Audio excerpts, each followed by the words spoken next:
Good afternoon, and welcome back to the Stronger Than Steel podcast. My name is John Keir, and joining me, as always, is Austin Davidson from Long Island, New York. Heyo. It is Season 2, Episode 3, but before we get started with some Steelers news, we actually have some pretty big NFL news this morning. As of this morning, the Oakland Raiders cleared the 24-vote threshold, meaning that they have been approved to move to Las Vegas. The vote went 31-1, with the Miami Dolphins being the only team that opposed. So, Austin, just a quick question, since you were the one that was writing about it. Does this mean that the Raiders are starting to play their next season or the year after this upcoming season? And then what do you think about that? Reports were, we don't actually know yet, to be honest, because it could either be at the end of the 2018 season, but they said they might be still playing in Oakland till the end of the 2019 season. So it's happening anywhere between 2018 and 2019. Interesting. It could happen at the beginning of 2020. Interesting. So then so I guess moving on, what are your opinions on the Raiders leaving Oakland for Vegas and the new NFL landscape out west with the recent moves, including the San Diego Chargers moving to Los Angeles and the St. Louis Rams moving to Los Angeles last season?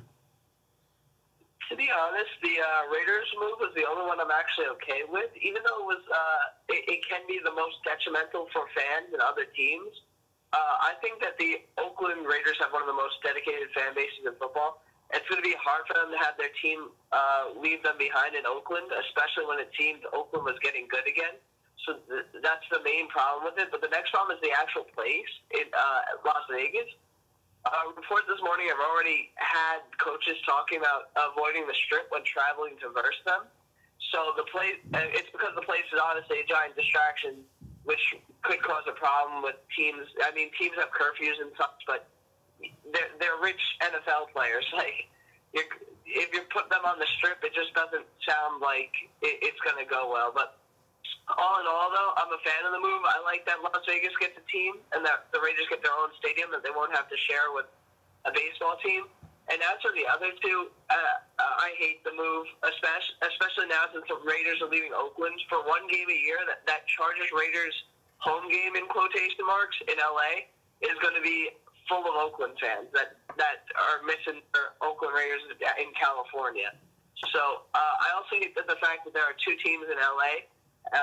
The United States is a big place. I don't get why two teams have to occupy the same exact city. Like, there are several states that still don't have an NFL team that could probably use one. I was thinking Portland, even though Portland doesn't sound like a good name for the Chargers or the Rams. But there's so many other cities. I don't know why they had to choose the same one. It bothers me to death. What do you think of all the moving?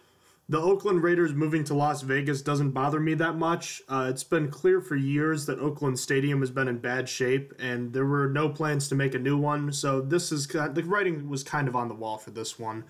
Elsewhere, it's interesting to think that Las Vegas was kind of considered a kind of like do not enter area as far as sports go, and then all of a sudden we've got an expansion NHL franchise and now a new NFL franchise coming to Las Vegas, so it's going to be an interesting year or two for Las Vegas, seeing how they can handle two professional sports teams.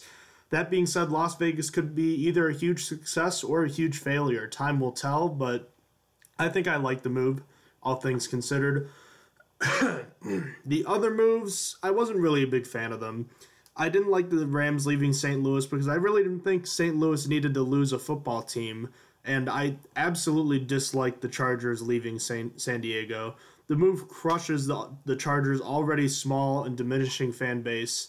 And going back to the Rams quickly, I just think they picked a bad time to leave. They didn't really have any stars to follow. I mean, yes, they had Jared Goff, but he didn't play much, and when he did, he didn't play well. Los Angeles has for years been a basketball town or a baseball town. Really, even when football was in Los Angeles, it wasn't the top thing, and you'd think that stars would be kind of the driving point behind moving a team back to Los Angeles, a city that struggled to support two teams in the past, including the Rams before, but a puzzling move to say the least, but their first year could have gone worse, I guess you could say. So it's definitely an interesting change in the landscape. Not a lot that I like about it, but it's, it's business, so I do understand it. So Moving back to the East Coast and back to Pittsburgh, some Steelers news from a couple weeks ago. The Steelers had free agent inside linebacker Dante Hightower, formerly and now since of the New England Patriots, visiting. He ended up re-signing with the New England Patriots after visiting with New England, the New York Jets, and the Steelers. Were you disappointed the Steelers could not sign him? Honestly, it depends on how well Vince Williams does in his new starting role. Williams doesn't even have to be amazing. If he's just decent, I'd say it's not disappointing based on the amount of money that would have been dished out to have to bring the Hightower in. I will say, though, it was a bit disappointing at first. It was not a common thing to see a big free agent such as Hightower brought in by the Steelers, so a little part of me hope the Steelers made a big move like that in free agency, but I got over it. What do you think? I thought this was pretty disappointing since the inside linebacker position is now a position of need since Lawrence Timmons departed. It hurts even more since he is returning to the Patriots. He's probably not as big of a playmaker as Ryan Shazier. In fact, he isn't, but he's still a pretty quality player. He had a pretty big play in the Super Bowl last month. And normally I don't like saying that you're overpaying for a player, but the Steelers had the cap space to do it this year, and I think overpaying for Hightower to keep him away from the Patriots would have been a pretty good move, especially considering the fact that the Steelers keep showing that they don't really have a lot of faith in Vince Williams, which concerns me. So I think this was maybe a little more disappointing of a loss in free agency than the fans are willing to admit. Another free agent loss, if you will, was former first-round pick Jarvis Jones signing with the Arizona Cardinals last week. Yet another Steeler heads to the desert to finish off their career. Were you surprised by this move, and were you more surprised by that move, or were you more surprised to hear that the Steelers had mutual interest in re-signing Jarvis Jones? In terms of which one I thought was more surprising, it was probably the Steelers' mutual interest, but neither were really that surprising to me. It made sense for Jones to try and restart his career elsewhere, as his time in Pittsburgh was lackluster at best, and he probably got an earful from fans in his time on social media and such.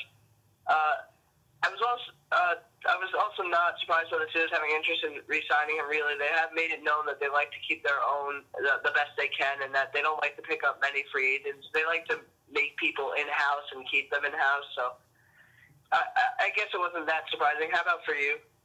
I wasn't really surprised, particularly with Jones signing with the Cardinals. It seems like every Steeler that has become a free agent has gone to Arizona if they haven't returned to Pittsburgh over the last decade.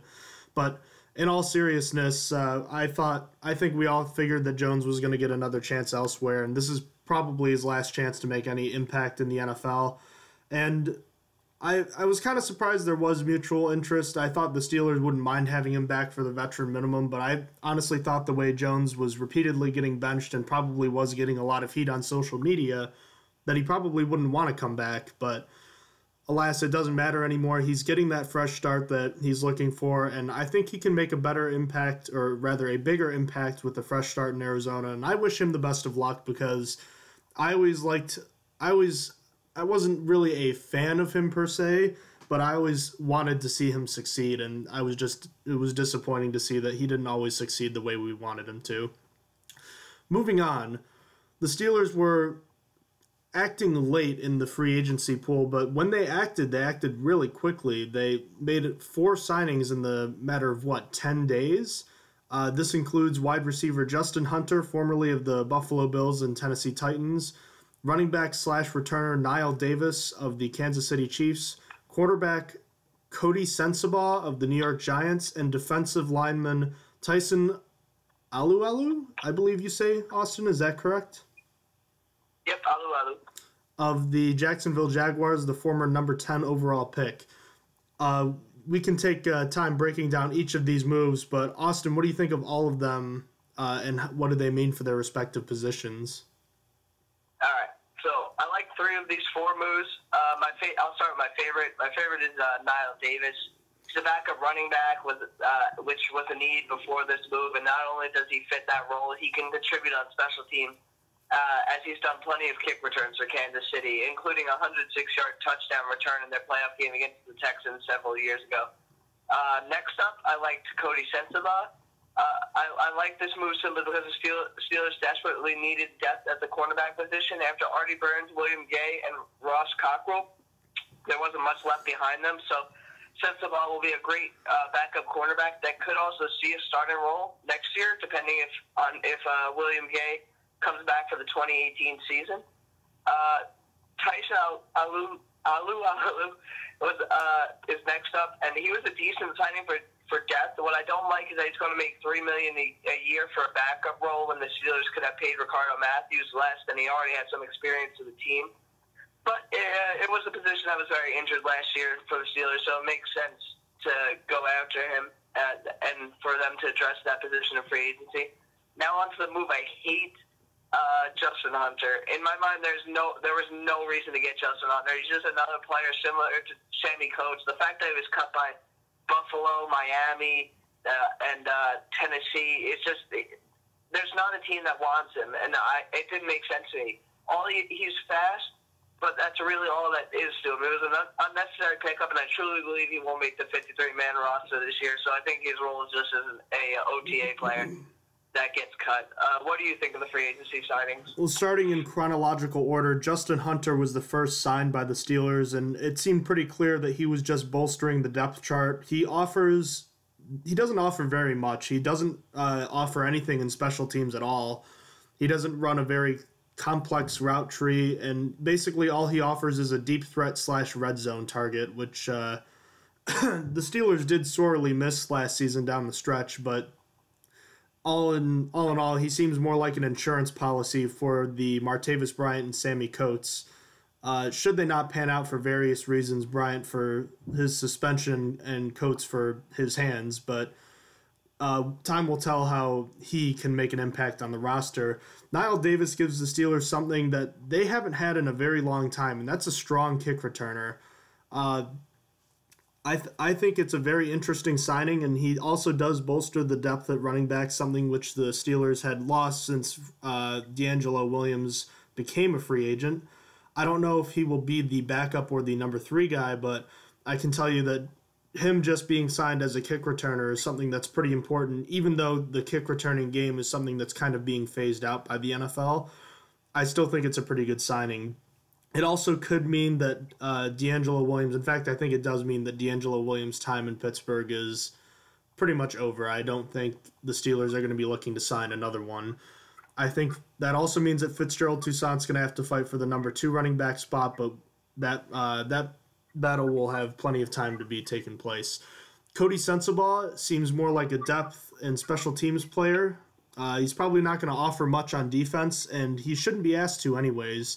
He was never much of a playmaker when he was with the Giants, and he's someone that can contribute on special teams, like I was saying, but he's someone I don't think we should want to see playing regular defensive snaps. In fact, I heard a lot of comparisons to Antoine Blake, which is, yes, very concerning, but at the same time, Blake was able to contribute on special teams, and in 2015 he had an injured arm, I believe, which really contributed to all the missed tackles that were his responsibility. So I like to think that Sensabaugh is an upgrade over him. Lastly, Tyson Alualu, the former number 10 overall pick for the Jaguars in 2010. He's not going to be a starter here, but likely the 4th defensive lineman on the team and the first one off the bench. He offers versatility in both positions on the line, and he offers various styles of play. He can play anywhere on the line in a 3-4, and actually can play both interior positions in a 4-3. He was mostly a run stuffer coming out of college, but has greatly improved and polished his pass rushing skills over the last few years, and he offers some continued improvement on the defensive line. I know you mentioned the fact that he's getting paid a little more than someone like Ricardo Matthews typically gets paid. Normally I wouldn't like that, but the fact of the matter is Ricardo Matthews, Daniel McCullers, LT Walton, all those guys are decent players, but Alualu is a better player, and with the fact that he's a better player gives the Steelers more depth along the defensive line, which means guys like Cameron Hayward and Stephon Tuitt don't have to play 80 to 90% of the snaps anymore, which is something that's really helpful for them and for the overall health of the defensive line. So I like this signing, but at the same time, I think it also means that specifically Ricardo Matthews and maybe Daniel McCullers, or even both, I've seen the end of their time with the Steelers. So now moving on from Steelers news, we have completed our look at the Steelers quarterback. We've looked at the Steelers quarterbacks and running back targets, some potential targets in the NFL draft. Today we will be looking at the wide receivers and tight ends. So just a brief look at the position outlook for the Steelers receivers. Austin, what do the Steelers have at wide receiver right now? Well, the Steelers have either the number 1 or number 2 wide receiver in football right now, depending where you have Julio Jones. But behind Antonio Brown, it's rather slim pickings. Martavis Bryant has shown that he can be great, but if he can't pull himself together, he's just going to be another Josh Gordon of the world where his talents go to waste. After him, probably the next best receiver is Eli Rogers, and his play is a little inconsistent, but I hope to see Rogers make a jump this offseason to be a consistent player, but for now, as I said, he's just decent. After that, it's Darius Hayward-Bay, Sammy Coates, Kobe Hamilton, DeMarcus Ayers, Justin Hunter, then a whole bunch of practice squad guys. And I would like to see more playtime out of DeMarcus Ayers before I actually judge him. But from what I saw, I really liked his play and the enthusiasm he put into the game. The rest, however, are really just backups. Hayward-Bay, Coates, and Hunter are basically all the same player with a different name. They're all just known for their speed and their catching abilities are subpar at best. Kobe Hamilton can best be described as reliable. He never caught that many balls in a game or went for that many yards, but he always caught that a lot of important third down passes last season. I give him respect for that, and that's really all we have. What's the outlook looking like for you? Well, the Steelers have, at worst, a top 3 wide receiver in the NFL in Antonio Brown, who finally got his big contract that he was looking for, and therefore should already be completely focused on his play and improving. The last 4 years, he's put up stellar record-breaking numbers and has been the best receiver in football in that period. Behind him, the Steelers have a ton of question marks, starting first and foremost with Martavis Bryant. When he's active and when he has a good work ethic, I think he has the potential to be the best wide receiver on this team and the best wide receiver in football. He has the physical skill set. He's 6'4", 200+ pounds, and he has hands. Yes, he does drop balls every now and then, but he's got the speed, and I think that if he gets his head back in the game, which maybe he won't, but if he does, we might be talking about one of the best receivers ever should he be more of a consistent player. But for the time being, we might only be talking about his potential. His suspension still has not been lifted from the NFL, which is a concern because he applied for reinstatement a while ago, if I'm not mistaken. So Bryant is absolutely an enigma, and the Steelers are going to have to move on with or without him. So beyond him, the Steelers have a special teams ace in Darius Hayward-Bay who can contribute a little bit of offense, and you've got a trio of young receivers who contributed last year, them being Rogers, Hamilton, and DeMarcus Ayers. I'll get to Sammy Coates in a minute. I believe only one of those guys proved that they belong last year, and that was Eli Rogers. He can play well in the slot. Although he was somewhat inconsistent, I believed he gave the most consistent upside for the Steelers. Kobe Hamilton and DeMarcus Ayers both played well at times, but also disappeared at times, specifically Hamilton. I know that Ayers didn't get much playing time, so I'm not going to judge him as hard, but I still want to see a little bit more from them, and I'm not sold on them yet. Nobody was more enigmatic than Sammy Coates, though, on the field last season. There were times he looked like Martavis Bryant early on in the season, and then after breaking a finger on both of his hands, he completely disappeared for the rest of the season.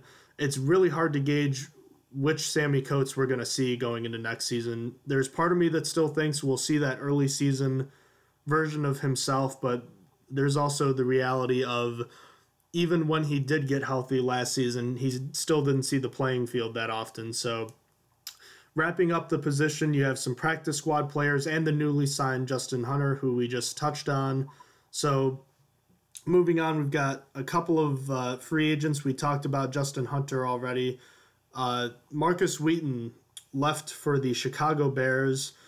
Was the loss of Wheaton and the signing of Hunter a significant loss and gain in Wheaton and Hunter's case specifically? In my opinion, neither of these were very significant. Eli Rogers can contribute exactly what Wheaton did, if not more. And I completely expect Rogers to take on the starting wide receiver position in the loss of Wheaton. Then, as I said, I don't believe Justin Hunter is going to make the 53-man roster, so that signing was even more useless. What do you think? I don't think losing Marcus Wheaton is a crushing loss at all.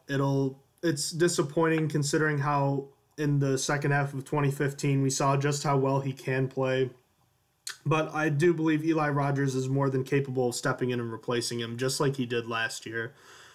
Justin Hunter's signing is only going to be significant if Martavis Bryant is still suspended or gets himself suspended again, and Sammy Coates proves that his late season 2016 form is the true Sammy Coates.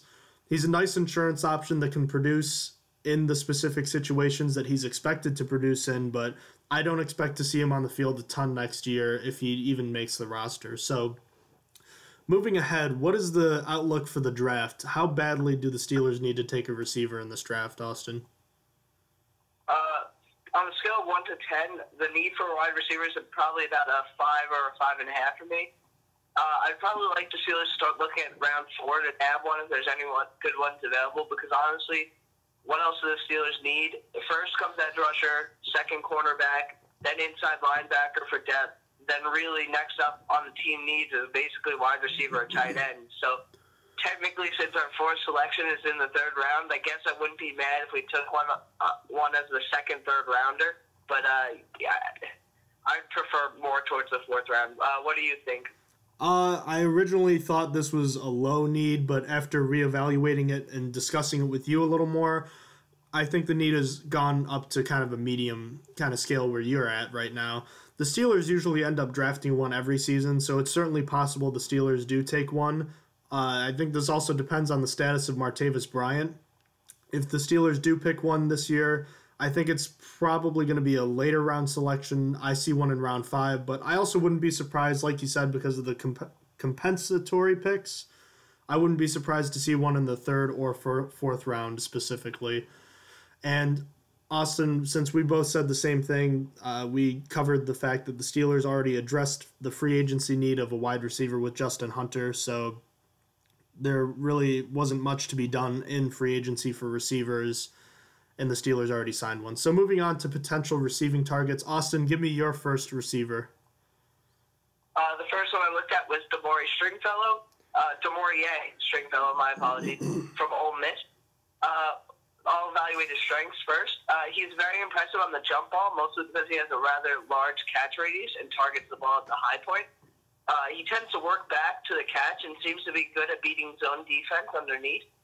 Also, from watching some of his tape, he's good at catching in traffic and when the defender's right on him. So those are his strengths. And moving on to his weaknesses, he doesn't have a quick release and isn't very strong. His route running is rather weak and often not sharp enough on cuts and is slow coming out of the break. His acceleration is rather slow. And finally, his hands were inconsistent in his 2016 season. So overall, his projection is like the 4th to 6th round. So he's kind of like a budget pick for later on, not like the other one. And would you like me to continue on to my number 2, or would you like to start your number 1? I'll go with my first guy. I got Chad Hansen for my first prospect, coming out of the University of California. Or, I'm sorry, is that California? I believe it's the University of California. Or is it California University? I'm not sure. In any case, coming out of Cal at 6'2", 202 pounds, Hansen was a really big wide receiver with a strong will to compete. He did not become a standout player until last season, actually. He only had one good year in high school football, which led him going to Idaho State before transferring to Cal. His production jumped from 19 receptions two seasons ago to 92 this year. So looking at some of his strengths, he, like I said already, he has the physical tools he needs to succeed. He's got a good frame, height, weight, and he has the speed he needs to. He can take the top off of a defense and has deceptive breakaway speed that can turn some short plays into big ones. He can make contested catches at times and is great at tracking the ball and knowing where he is on the field. He made a lot of good catches on the sidelines that are pretty tough catches that are not considered routine. As far as his weaknesses go, he's not very good at getting separation when running shorter intermediate routes. He's often struggled in getting off the line of scrimmage when dealing with bigger and stronger cornerbacks. This is due to his poor technique at the line of scrimmage. He had a pretty simple route tree at Cal, which is going to have to change at the NFL level if he wants to succeed. And like I said, while he can make contested catches, he does need to improve in that area as well because it's definitely not the cleanest. Assuming the Steelers pick him, he's most likely a mid to early round pick who's going to see his stock improve over the course of the next month and a half. Right now, he's more of a deep threat with the chance to develop into a more well-rounded receiver going forward. Most mock drafts have him going in the third or fourth round. I predict him going in the third round. And just a quick note on the other two receivers I'll be looking at. All three of the guys I'm looking at are pretty much the same type of receiver. They're all pretty big, tall, they're all pretty fast, but they all struggle as far as getting off the line of scrimmage because they don't have great technique at this point. So, Austin, go ahead and give me your second receiver. All right.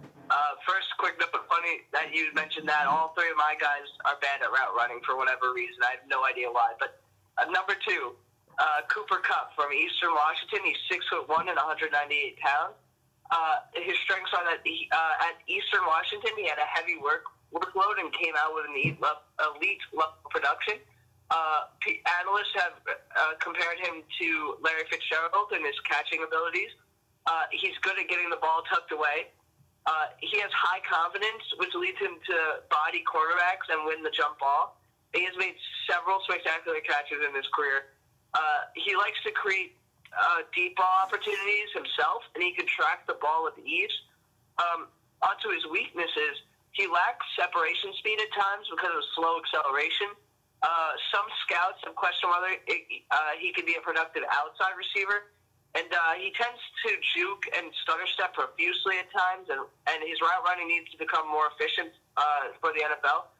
But right now, he's actually projected rather high, so this would be the Steelers really going up for him. He's a round 2 to 4 guy from what analysis has been saying, and his stock has been going up and down, so it could be either or. Who's your next guy? I have Josh Reynolds, the receiver from Texas A&M, standing at 6'2" and 187 pounds. Again, like Hansen as far as height goes, he's a tall receiver, but he has a little bit of a smaller frame. Reynolds took over at A&M after Mike Evans departed and was a great player, setting a school record for receiving touchdowns as a sophomore with 13. He only improved his play over the following seasons. He was a track athlete in high school and college who actually didn't originally make the team, but was tipped off. The head coach was tipped off by the track coach, talking about how fast he was and how great he was at jumping. Reynolds has an uncanny ability to win jump balls and has some pretty good speed coupled with great tracking and ball skills. This makes him a great deep threat and red zone weapon, and he's also a willing and aggressive blocker who can work over the middle. And that's pretty important because usually blocking isn't considered a big thing for receivers, but if they feel the need to put that under his strengths, you have to think that he's pretty good at it. Unfortunately for him, like Hansen, his smaller frame gives cornerbacks an advantage in press coverage, and he often can be stymied and taken out of the play at the line of scrimmage. Strength is going to take time for him to develop since he's under 190 pounds, but until then, he's going to have a somewhat inconsistent time getting off the line of scrimmage. The bottom line is Reynolds is a great red zone and specifically deep threat for any offense, but his poor technique and smaller frame is going to have him getting pushed off the line of scrimmage, and his improvement's going to take a little bit longer since someone like Hansen is already closer as far as weight goes to being a little bit stronger. Most mock drafts have Reynolds going between rounds 3 and 4. Can you give me your final receiver, Austin? Yep. The last one is KD Cannon from Baylor. He's 5'11" and 182 pounds. He was the fastest of the players I looked at. He has long strides that allow him to accelerate fast and eat up the space in between him and the defender. The man is extremely athletic, showing it off by being able to jump over defenders on low tackles. He's really good at catching over-the-shoulder throws because he can track the ball and adjust his path to follow it. While he's typically a body catcher, he has flashed the ability to grab throws well outside of his frame. Onto weaknesses, he has a slim frame and is also the shortest of the players I looked at, which isn't that bad because he's 5'11", and tallness never really points out eliteness level. Antonio Brown example, but it's just some. I was hoping for a bigger receiver. Anyway, he tends to slip up a lot on routes, causing some balance issues, and he struggles with catches in traffic and contested catches. In 2016, he dropped the ball 9 times. He doesn't catch the ball at its high point, and finally, due to Baylor's offense, people weren't really able to see defense challenging his release. And because of this, he is projected in between rounds 3 and 5. And I think his draft stock has been falling because I believe last month he was rated round 2 to 4. So he's moving down. Who's your last guy? I have Kenny Galladay from Northern Illinois University. He was my biggest receiver, going the opposite of yours, at 6'4", 218 pounds. In 2 years at NIU, Galladay was a great deep threat, and he found the end zone 18 times. He can stretch the field and is one of the tallest receivers in the draft, offering some great upside. He has the long strides and acceleration to take the top off of defense, even with the cushion given to him. Due to his tall frame and his long arms, he was thrown to a lot over the past couple of years, and he was able to make a lot of catches away from his body, something that all NFL scouts love. He shows good instincts when tracking the ball and can go to get the ball pretty well, and showed a unique ability to work back to the ball well too. As far as his weaknesses go, it's a theme here. Bump and run cornerbacks are going to make his life pretty hard early on. He doesn't accelerate very well unless he has the open field in front of him, oddly making cornerbacks giving him a cushion easier for him, if that makes any sense. Cornerbacks that try to play him deep have a harder time defending him than when they just play bump and run because he gets pushed off the line pretty easily. His route running at time left a lot to be desired, and he struggled with sideline awareness, something that Hansen had a strength for, and oftentimes a lot of catches that he should have had were incomplete because of his inability to get his feet down close to the sideline. The bottom line is he needs to show improvement in route running and sideline awareness, but like the other two guys, he's a burner with the ability to grow, and he's bigger than the other two. Most mock drafts have him going in rounds 4 to 5, so he would be a later pick for the Steelers. So, Austin, can you give me your order, your preference of how you think the Steelers should pick your prospects? So your favorite prospects, ranking them. My number 1 is Cooper Kupp. If he's left in round 4 like he's projected, I would be ecstatic if we chose him. I wouldn't be too mad if he was taken as the second pick in the 3rd round. But he's probably not going to last that long. I think he's gone by the 3rd round. So number 2 is Damor'ea Stringfellow. I think he's a good cheap pick, which should be there when the Steelers want him in around 4 or 5, maybe. So I like him next, and then 3rd is Katie Cannon. How about for you? Chad Hansen was my favorite of the 3 prospects I looked at, simply because I think he has the best chance of rounding out his game more. Kenny Galladay has the physical tools, but his pedigree isn't as good considering he comes from a the MAC, Mid-Atlantic Conference, I believe. Or no, Mid-American Conference, I believe. I don't remember, but in any case, Galladay was a good player, but because he played in a weaker conference, he may not have seen the best cornerbacks. And Hansen played at Cal, which is in the Pac-12. And yes, Josh Reynolds played in the SEC, but he's just over 185 pounds. I think he has further to go than Hansen does. So in order, I have Hansen at 1, Galladay at 2, and Reynolds at 3. So, Austin, last question before we take a break, before moving on to part 2. What do you think the wide receiver depth chart is going to look like next year? Keep 6 wide receivers. It's going to look like Antonio Brown, then Martavis Bryant, then Eli Rogers, followed by Kobe Hamilton, then Sammy Coates, and then Darius Hayward-Bay. But if Martavis Bryant isn't reinstated, I think the rookie makes the team. So whichever rookie they end up drafting. How about for you?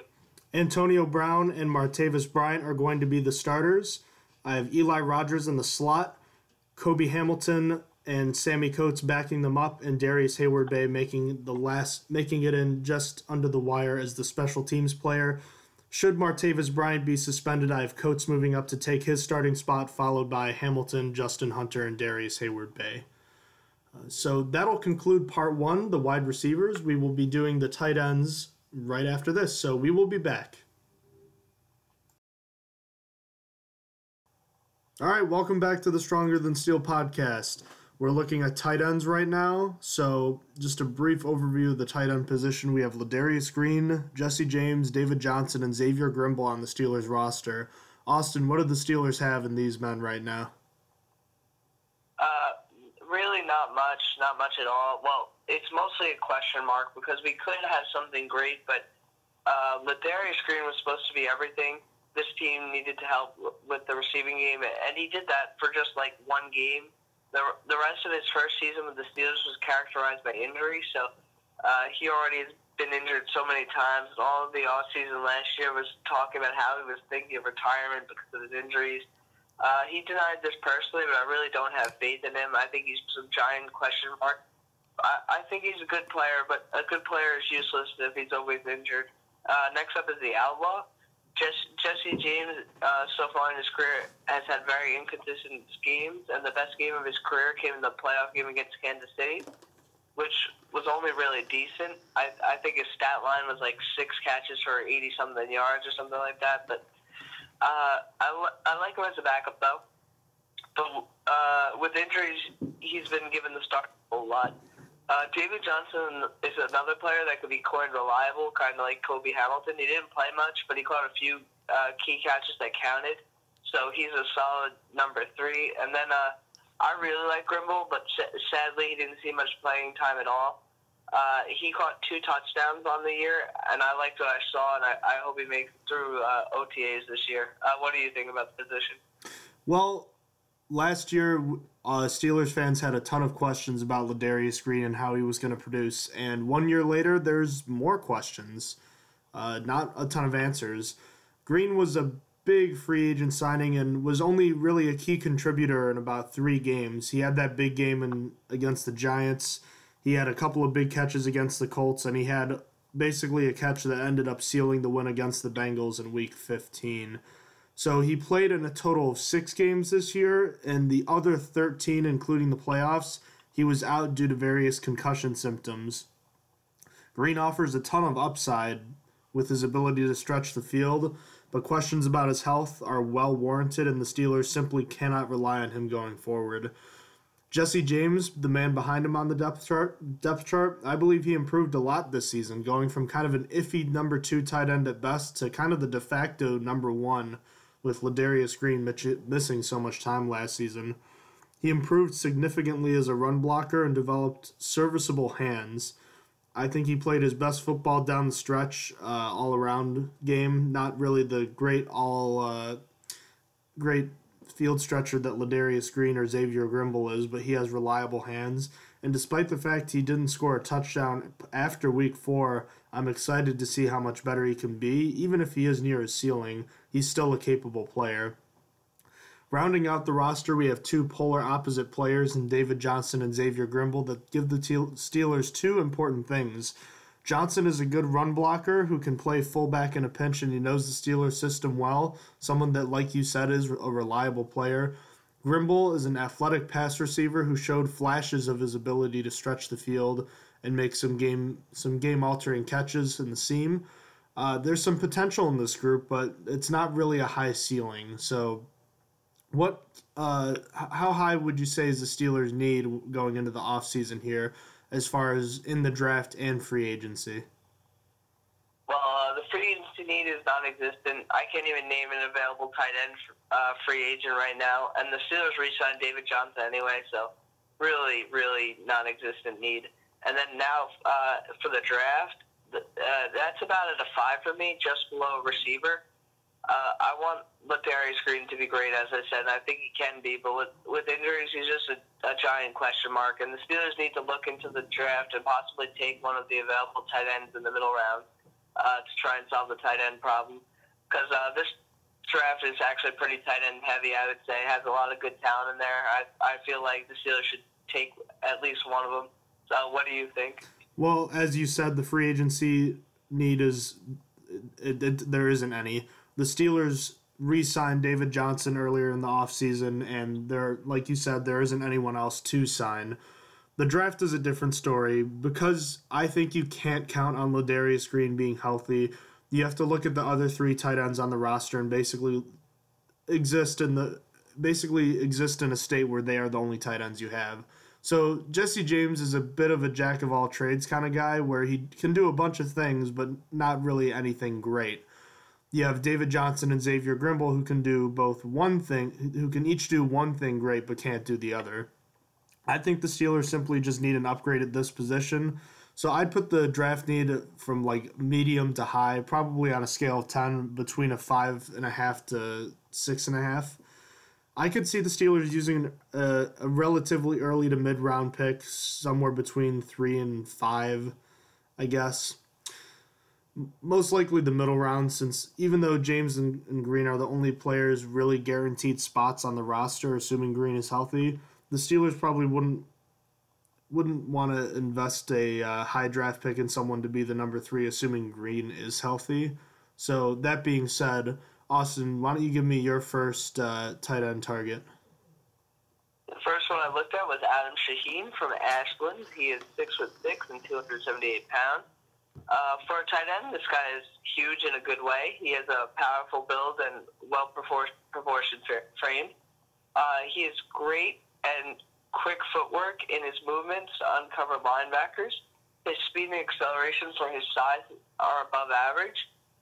He has shown he can beat man coverage rather easily by creating leverage points. He played all over the field in his time at Ashland, and he has great eye-hand coordination. He's shown that he could change how he positions himself to improve his catch odds. And he was trusted in pass protection because he could see twists and blitzes and respond to them. Now, what's bad about him is he's not as good as a run blocker as he is a pass blocker. He ducks his head into initial contact when blocking. He went up against a lot of lower-level competition at Ashland, to which he just physically overwhelmed them, for he was bigger than the rest of most guys. He doesn't keep his upper body fluid when running his routes, which is sort of a problem. He got jammed up a lot on his release, and that threw off his timing on patterns, and he needs to learn how to maneuver through or past traffic because he struggles with that. So he's projected at round 3 or 4. So let's hear about your first person. First tight end I had was Jake Butt, the tight end out of the University of Michigan. Despite his name being something, a huge talking point, there is a lot to like about Jake Butt. Standing at 6'5", 246 pounds, and even with an ACL tear in the Citrus Bowl last season, Butt is probably one of the most complete tight ends in the NFL draft this year. He's not going to blow anybody away with his talent, but he can do a lot of things on a football team. And does that sound familiar, Austin, to a tight end that the Steelers had for a long time? Oh, yeah, it does. So looking at his strengths, you can tell he has the size that's needed for an NFL tight end. He's a pretty reliable option in the passing game. He has big, strong hands. He knows where to sit when facing his own defense, and he's a very good route runner for someone at his position. He's a very polished receiver that knows his strengths and is willing to work over the middle, and he also has that knack for knowing where the first down marker is. Moving on to his weaknesses, he's not the best run blocker at this time, and he doesn't have the athleticism that so many teams are craving in today's NFL.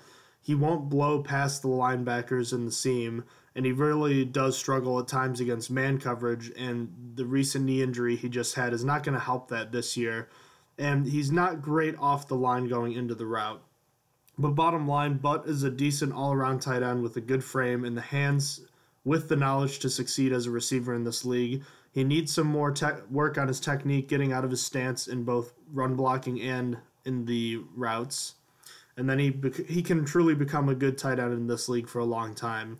His injury naturally hurt his draft stock, and what was originally believed to be going in rounds 1 and or 2 now has him going in rounds 2 to 4. So it's more of a kind of a guessing game with Jake Butt. Who was your second tight end, Austin? The next one up is Bucky Hodges from Virginia Tech. He's 6'6" and 257 pounds. He's got a good combination of size and athleticism for his position. Because of his size, he's a big target with long arms for a good catch radius. He wins a lot of jump balls because he gets over the top of most defenders at the high point.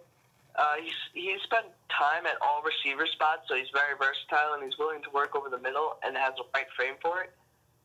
He is really good at beating the seam and gets over the top of linebackers. One of his stats is that he has 28% of his catches in 2016 went for 20 yards or more. He is excellent at tracking the ball down and uses hands for late separation down the field. He used to play quarterback, so he has a lot of knowledge of coverages and has potential in trick plays. He's a deadly red zone target, which often requires a cornerback's attention. And finally, he overwhelms defensive backs as a blocker. But on to his weaknesses, he's only played tight end for 3 seasons and still needs to learn a bit for a smooth transition into the NFL. He can be brought to a halt by getting jammed from press right at the beginning. His routes need sharpening as well as the timing on his routes. He tends to try to run over the defenders instead of adjusting his route, which is a problem. He struggled with challenging catches. He didn't really have those spectacular grabs that you kind of hope to see out of receivers. He has a bunch of catches that he caught against his body, and he tends to double catch a lot. He has very slow acceleration, which means not much yards after the catch.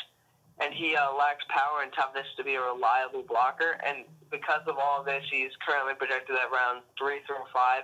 His draft stock has been moving around lately, so it's hard to really tell where he's going. So let's hear about your second tight end. Second tight end I looked at was Jordan Leggett from the national champion Clemson Tigers. Standing at 6'5" and 258 pounds, Leggett was a finalist for the Mackey Award, which goes to the nation's best tight end last season, and he was for good reason. He averaged over 16 yards per catch and scored 7 touchdowns. Something that's a little fun fact, Leggett only had 2 drops over the last 2 years of his college career. Combined, by the way. So looking at his strengths, Leggett is a big and strong tight end with the size that it takes to succeed in the NFL, but that also doesn't take away from his speed and athleticism. He has shown the ability to consistently play out wide or in tight as a receiver or a traditional tight end.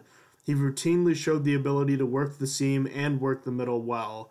He has big and strong hands that allow him to catch the ball away from his body and has the reputation as a big game player for his performance last year and this year in the championship games. As far as his weaknesses go, his desire and motivation as a blocker have been questioned in the past, and he has even referred to himself as lazy in interviews before. He isn't a very good and clean route runner and is often careless with the ball once he's caught it, leaving himself open to potential fumbles and turnovers. So basically, the bottom line is Leggett has the tools to be a great tight end in this league. He has the athleticism, he has the size, he has the hands, and we've seen from him that he can make the great plays in the big games. But his motor and attitude could derail him if he lets it. He has a ton of work to do on his technique when it comes to both run blocking and in the passing game, and he will struggle against man coverage early on and potentially his whole career if he can't fix his attitude. But he does have the potential to be one of the better tight ends due to his size and athleticism. His upside has him in the middle rounds, high to middle rounds. Most mock drafts have him between the 3rd and 4th round. Austin, can you give me some information on the last tight end you had? Sure. My last one is Jonnu Smith. He is from Florida International. He is 6'2" and 245 pounds. Something I learned about him, which I was just starting to research him, His 2016 season came to an end due to a weird injury. He got into an argument with his girlfriend, and his girlfriend poured boiling water onto him. So his 2016 season came to an end that way, and I had never heard that story, but apparently it was a big thing because that was what happened when I first researched it. Anyhow, on to football things. He plays every down, like the game is on the line, by playing urgently and squeezing the most he can out of every play. He flashes a quick burst up the field and into his roots. Another seam buster with the ability to race over the top of the linebacker and into a throwing window. And if you couldn't tell from everything else I said, he plays fast. He easily runs away from linebackers, and he can work on all three levels. Outside of football, he's a competitive weightlifter, which leads to him having great strength as a blocker, and he shows willingness to handle the heavy lifting as zone scheme blocker, and he uses good angles and timing in his combination block. So what's bad about him is he's a body catcher who doesn't trust his hand. Over the last 2 seasons, he has dropped 10 passes and has done a lot of double catches. He needs to improve his working back to the ball abilities and shielding. His route running abilities are not convincing, and he needs to learn how to adjust his routes or get out of them earlier. Then finally, he's undersized for in-line option, and his frame may not be able to may not be able to take on more weight. My bad. And he's projected at rounds 4 through 6. He's been falling recently. Obviously, his 2016 season got cut short, so he didn't have as much time. And also, his size for a tight end is kind of weighing him down, but not bad. So let's hear about your third guy. Quick question. You mentioned that his girlfriend poured something on him. What was it, like it burned him or something? Is that what you said? Boiling hot water. Oh, jeez. Well, that's disappointing. So I'll move on to the last tight end, which was George Kittle from the University of Iowa. He's a little undersized at 6'4", 247 pounds, and if you look at his stats, they'll tell you that this is a blocking tight end, but Kittle is actually a well-rounded player, which is a little surprising. So looking at his strengths, the thing that scouts are going to tell you right away is that his technique as a blocker has been compared to that of offensive linemen in the draft. This will bode very well for the Pittsburgh Steelers because they traditionally love their blocking tight ends. But Kittle also offers surprisingly good hands. He had 48 career receptions and only 1 drop. He has a surprising flash of athleticism, which gives him the chance to make adjustments well when the ball is in the air, and he can occasionally work the seam every now and then. He's a good runner after the catch that has been known to make a man miss and likes to have a physical finish to his runs. As far as his weaknesses go, Kittle is a little undersized for an NFL tight end at only 6'4", and that's a little disappointing since he is known for his blocking, and while he has shown flashes as a receiver, he only has 48 receptions in 4 years, something that you'd want to see a little bit more of, even though he was hampered by an injury this year. I believe it was a foot injury. He has struggles with precise route running and doesn't work back to the ball very well. It was stated in an NFL.com draft profile that he will let defenders into the throwing lane when he should be trying to seal off the lane, so he's the only person that can catch the ball. But bottom line is, when it comes to Kittle, in the right system, he could become a reliable tight end. Even though he's undersized, he is a willing and technically sound blocker with the potential to grow into an average receiving threat. But at the same time, you don't want to be comparing this guy to Rob Gronkowski, because mock drafts have him going between rounds 5 through 7, but he does offer some upside. So, Austin, can you do me a favor and rank the tight ends that you looked at based on your personal preference and how you think the Steelers should look at them? Yeah, sure. My number 1 was actually Bucky Hodges from Virginia Tech. I really liked what he had to offer. I thought he was a good value pick. Then number 2 was Jonnu Smith, who I also liked for his value more than how well he played, because he's going to go in the later rounds. Then finally, I put for the best ranked out of all of them last, Adam Shaheen. For where he's probably going to go, I didn't like what he had to offer, so I put him last. How about ranking yours?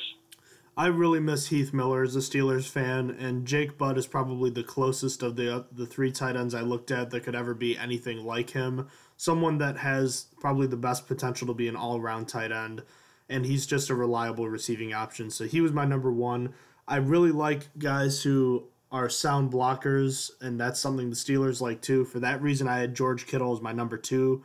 And lastly, I had Jordan Leggett, who is basically the preferred prototypical NFL tight end these days, someone who can stretch the field and is basically a big matchup problem down the middle for defenses. But questions about his motor and his attitude is certainly something that the Steelers don't usually look in when they're looking at their draft prospects. So I have to think he's not high on their big board when it comes to tight ends. So for that reason, I had him rounding out my top three list. So moving on, Austin, we'll do this real quickly. Just the tight end depth chart for 2017.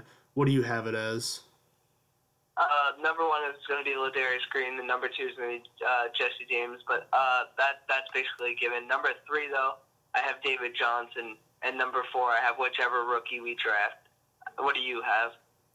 I have it just about the same as you, but I think that Xavier Grimble makes this roster and David Johnson doesn't. And for the simple fact that David Johnson is not making a ton of money, but a rookie tight end could be drafted who offers more upside as a pass catcher. Someone like Kittle, who is already a proven commodity as a blocker, technically.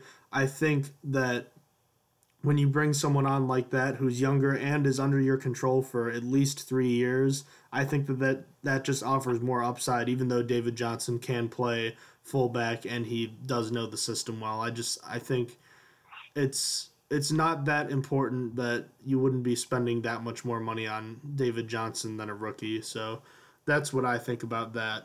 Austin, we are just about ready to wrap up this episode. Is there anything else you wanted to say right now before we finish things up? I do know that NFL meetings, like the official owners meetings, have begun, and I think it's in Arizona, but it's going on from now for I think the next week or two.